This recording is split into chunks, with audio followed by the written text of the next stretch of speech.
Good morning. Morning. Pray for the pastor. We know to do that. Pray for the new baby, mama, all that. So that's good. Pray for the church. Things are going great so far. And then the devil will come after us when people start getting saved, lives start changing. That's when he's going to come here and try to disrupt everything.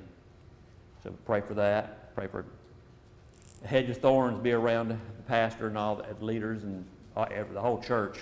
Because, we can't do it by ourselves. It's all the body working together, right? So pray for the church. Pray for a Christian school. We need, if you've been watching what all goes on in these in public schools, it's just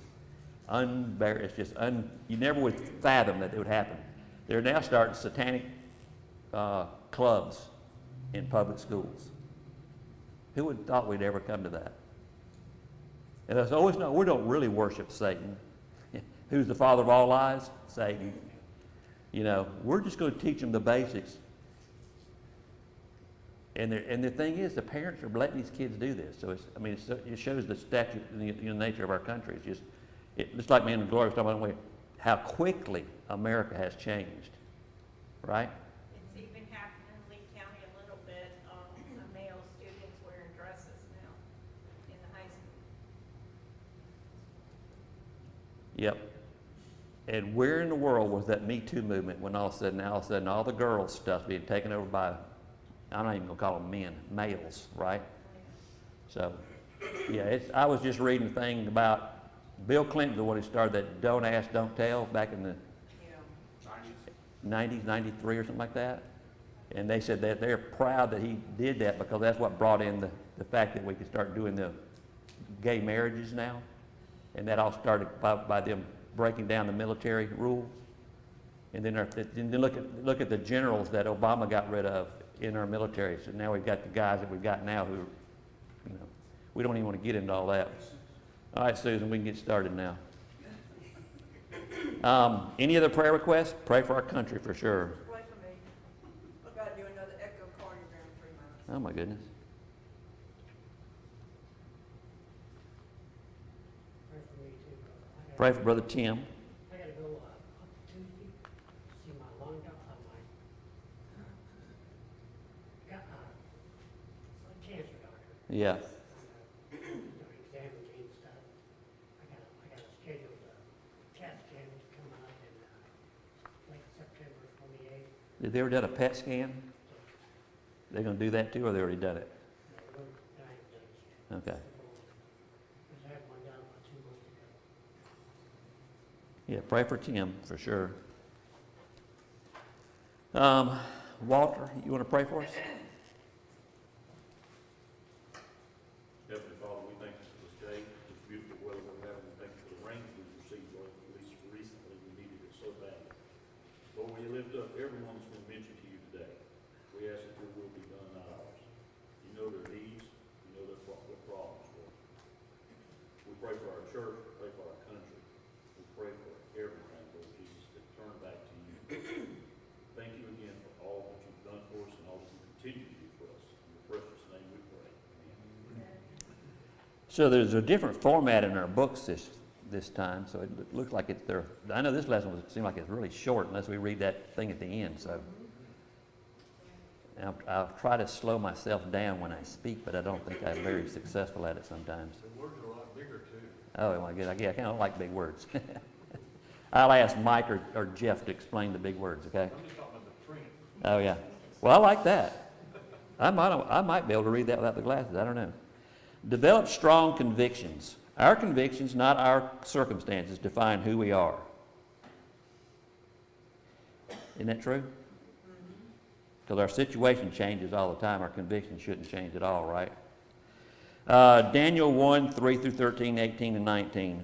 When have you experienced culture shock? When I moved from Indiana down here Yeah? 13 years ago. Better or worse? Different. Different. We are different. Different. Yeah. I used to always have a visual of what Northerners were like until I started traveling around. and to get up there, and they always had a visual of what Southerners were like, and they would say to me, "You're not nothing like we thought you were." And I said, "Well, you're nothing like I thought y'all were," you know. Jeff? When I came down in 1980, the only thing I knew about the Southerners was the Dukes of Hazzard. They what? The Dukes of Hazzard. Oh, the Dukes of Hazzard, yeah. A bunch of rednecks. Yeah. In 1968, we came back from Italy. I was at a small military school there, and I came back to Doherty High School. Man, that was culture shock. Yeah. Of course, that was the time, tail end of the racial tensions. Yeah. And height of the hippie movement, and all these factions Oh, yeah. going on in one school. I didn't know where to fit in. We were in the 60s, we were in Camp Pendleton, which was in Oceanside, California, and that's when the hippie movement kind of started. And we saw that whole thing, you know, the culture, going to Haight-Ashbury and all that thing, which of course I was caught up in it, but I liked it. The first time I ever went to Miami, Florida. Oh, I don't know if anybody else has been to Yeah, Miami. that's a whole country thing. yeah, That's something different. Yep. Go down to the Keys and all that, yeah. No, I just went to Miami. Oh, just to Miami. You got the Keys is probably a lot better. Last time we were at Miami, we were wanting to stop and look at the beach, and the guy told us, "Just park your car right there, I'll watch it for you." So that's what we did. Because you couldn't park anywhere. He said, "I'll watch, it'll be here when you get back." But yeah, It'll be here when you get back. it was still there. Thank the Lord. But, Walt, Do we have a new book? yeah, we got a bunch of them. I was on last Sunday, I didn't get it. Thanks. Really and truly, you start watching this, you go outside of Albany, because we're used to Albany pretty much, because it's even changing.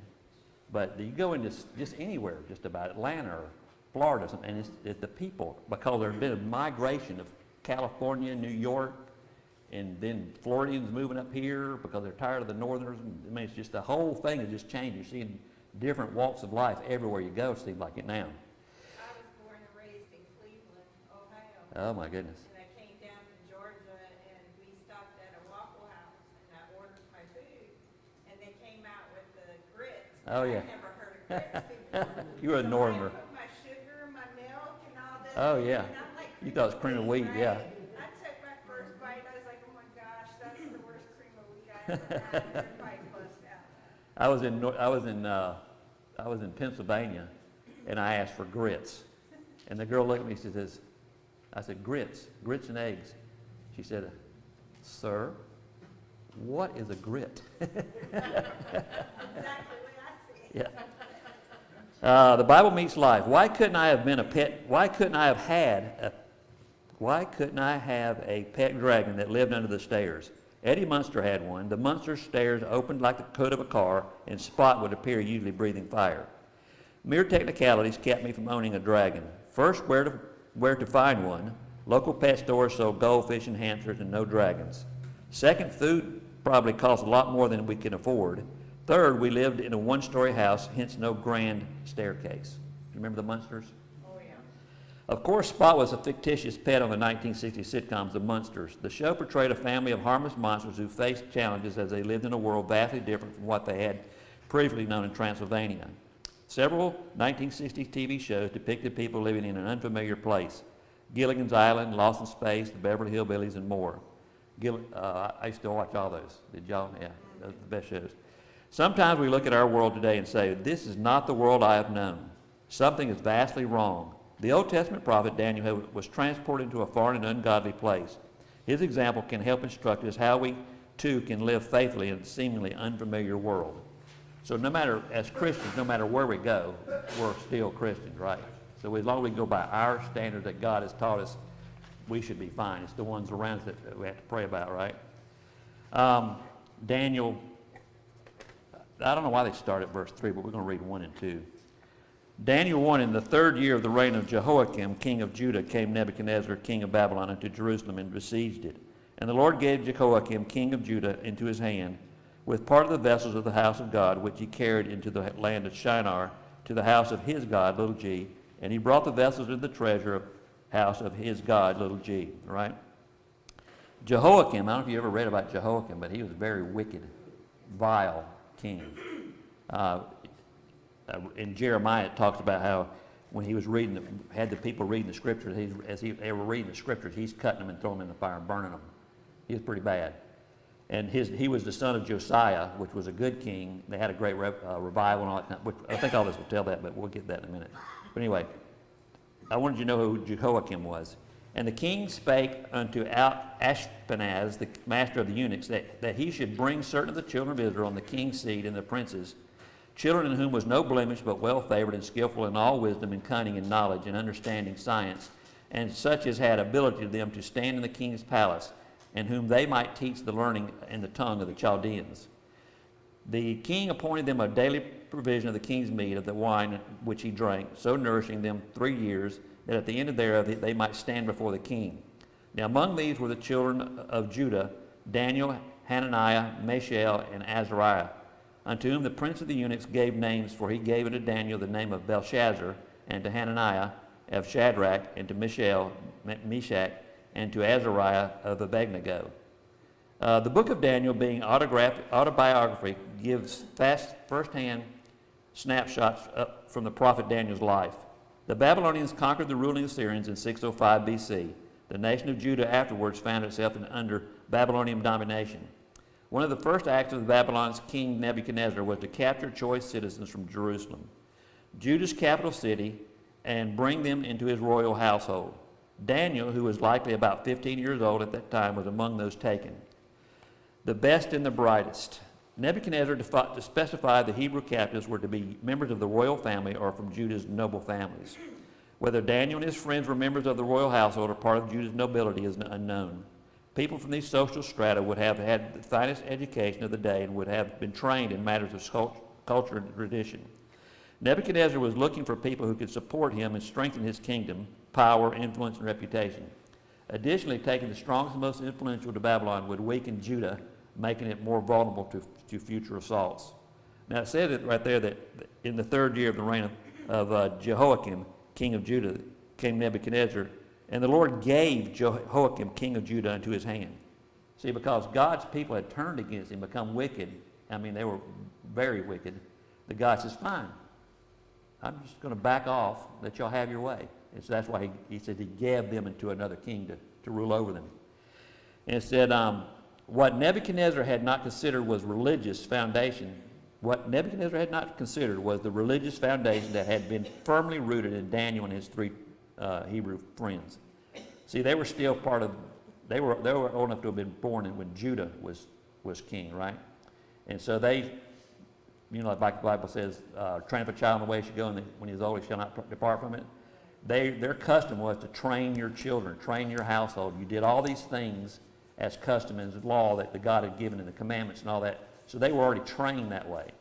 And so this is where we know the story, but this is what said Nebuchadnezzar had not considered the religious foundation that had been firmly rooted in Daniel and his 3 Hebrew friends.